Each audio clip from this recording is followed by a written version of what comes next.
All right, everybody. I'm James Campbell. Welcome to Integrity Marketing Solutions. Today we're going to be going over Rule 3 of my 12 Rules for Sales Life. This is all brought to you by Revenue on Command. And we'll see you guys at the other side of this break.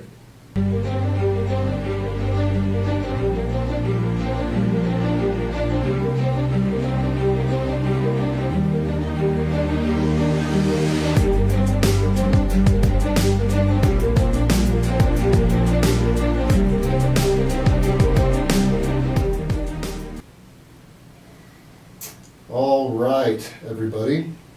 Like I said, I'm James Campbell. Today we're going to be going over Rule 3, which is no mutual mystification.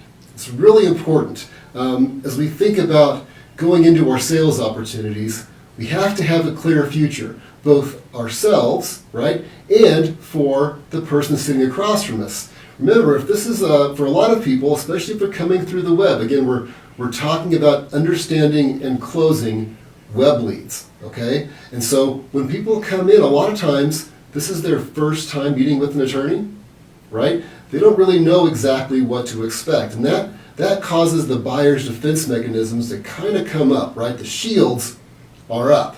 They're at full blast. There's a lot of mutual mystification, right? This person across from you doesn't know exactly what to expect, and that can make things a little bit awkward for them. So Rule 3 is no mutual mystification.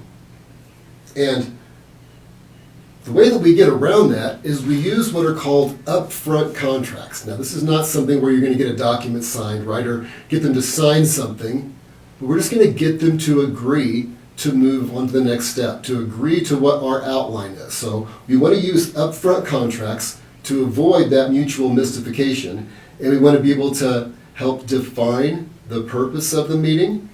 We want to uncover the prospect's agenda. We use upfront contracts for this. I'll kind of walk through some of that. We want to outline our agenda. What are we going to be doing, right? We want to detail the amount of time that's necessary or allowed. If this is one of your breakthrough calls, where it's maybe with that 15-minute phone call, you want to make sure that you remind the person and set the stage that we have about 15 minutes here, right? So if we're going to have to be efficient, we better have a game plan to follow. We better know where we're going with this conversation. On the same token, right, if someone's coming in for their initial meeting, maybe we only have 60 minutes or 90 minutes, whatever that amount of time is, we need to get clarity about that so everybody knows exactly kind of what to expect. And it helps everybody kind of focus, right, on getting through the task at hand. So when we talk about using upfront contracts, really, all this is telling the person what you're going to do, help them understand what's expected of them, and then getting them to agree to that process, right? So an upfront contract might look like something like, Jan, I really appreciate you coming in today. Naturally, you're going to have some questions for me. I'm going to have some questions for you. Obviously, the point of this meeting is that we get to the truth of what's really going on in your life, and you need to be open and honest with me about those answers, right? Now, typically, by the time we're done with this meeting, which will be about 60 minutes, we'll all have the information that I need to be able to diagnose whether or not I'm confident that I can help you. If I'm confident that I can help you, then I'm going to walk through what that might look like, what that solution might look like. And then by the end, you'll be able to make a decision, either yes or no. Are you okay with that process? Well, yes, I am, James. Well, now we have a very clearly defined process of what's going to happen, right? Naturally, we're going to have a conversation. It's going to be a series of questions asked. Mostly, I'm going to be doing the one asking the questions if I'm the attorney, right? Well, I better have my questions prepared, right? I better know how I'm going to talk about my solution and when it's appropriate to talk about my solution. Not until I've uncovered all of those pain points, right? So the no mutual mystification rule is super important to use those upfront contracts to help the person understand this is what's expected of me, right? This is what I'm going to do as the attorney. This is what's expected of you as a prospect. Can we agree to this process, yes or no? If we can agree, fine, we can move on. If we can't agree, why is that, right? most of the time people are going to be okay with saying, yeah, that sounds great, because you're showing leadership that you've done this before. Remember, this may be their very first time going through this process. So we want to make sure that they have clarity about what we're going to be doing, about what's expected of them, and then if that's okay, can we move on to that?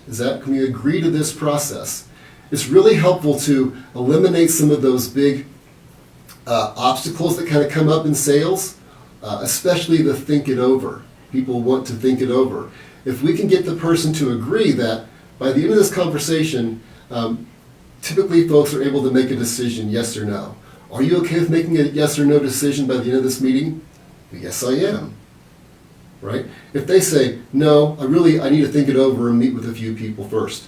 You need to dive into that before you get into the rest of your conversation, right? Well, why is that? What's going to be so valuable about meeting with multiple people? Let them explain. Get them out of that mode before you start going down this rabbit hole, because if you know it's going to end in them not making a decision, why are we here, right? So we have to dive into that before we can move on. So these upfront contracts, the rule 3 of no mutual mystification, to get a clear future about where this meeting is going, is going to be vitally important.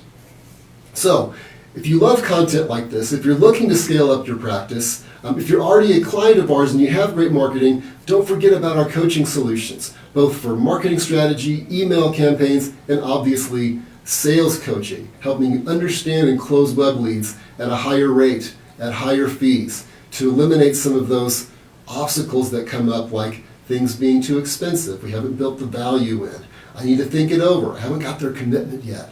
We can all do better when it comes to sales. What I found is, in this world that we live in with the practice of law, sales coaching and sales training is basically absent. So few attorneys have taken any formal sales coaching. They've focused all their time on learning the law. Well, let's take some time to get in shape with our sales training, with our sales coaching, with our ability to close people and have a game plan going into it. I know the vast majority of you are planners by nature, right? But for some reason, we go into these sales opportunities without a plan. We just swing it, okay? We'll do much better if we are consistent with our approach, if we're consistent with really thinking through the questions we're going to ask. Where is this conversation going? If I had a map, where am I starting at, and where am I trying to get to? I can't get to the end if I haven't gone through certain destinations along the way.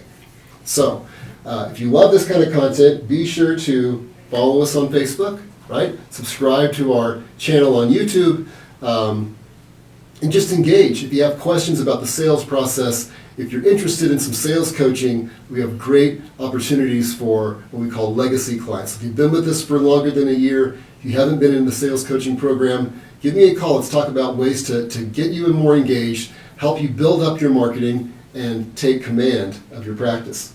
Well, that's what we have for today, guys. We will see you next time on Revenue on Command, and hope you enjoy this sales coaching.